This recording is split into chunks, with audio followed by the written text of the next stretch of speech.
Berbagai tekanan dari kaum musyrikin membuat Nabi Muhammad SAW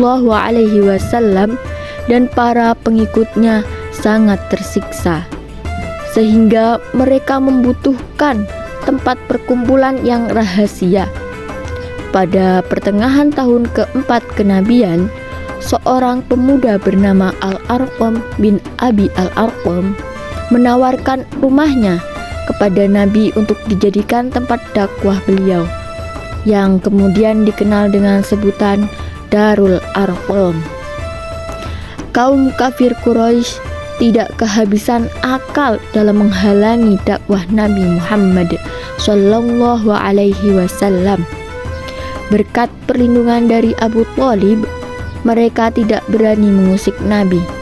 Namun, orang-orang yang lemah yang masuk Islam menjadi korbannya. Abu Lahab dan beberapa orang musyrik lainnya yang tetap teguh pada rencana penghentian dakwah Nabi.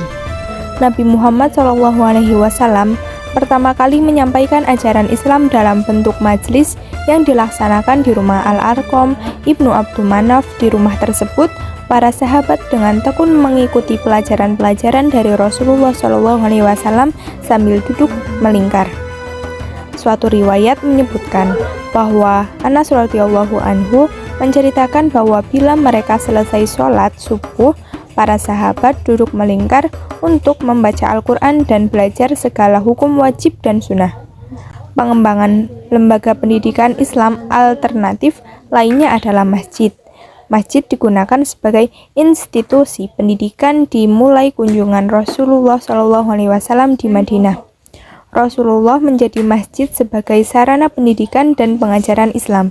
Selain sebagai tempat ibadah dan sarana untuk menyelenggarakan pendidikan, masjid di zaman Nabi saat periode Madinah juga sebagai sentral kegiatan umat muslim. Berbeda dengan masa Makkah, materi-materi pendidikan yang diajarkan saat Rasulullah menetap di Madinah sudah mulai dikembangkan. Materinya tidak sekedar diorientasikan pada pengajaran tauhid, ibadah, dan akhlak, namun sudah masuk pada materi pendidikan kesehatan jasmani dan pengetahuan yang berkaitan dengan sosial kemasyarakatan.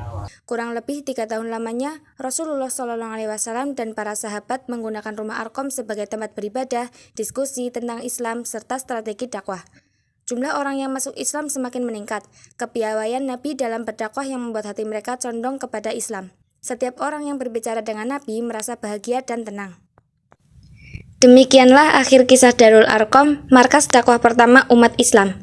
Hikmah yang dapat kita ambil dari kisah ini, sebaik-baik manusia adalah yang bermanfaat bagi orang lain, seperti keputusan Al-Arqam yang mewakafkan rumahnya untuk umat Islam di usianya yang masih muda, yang patut kita teladani.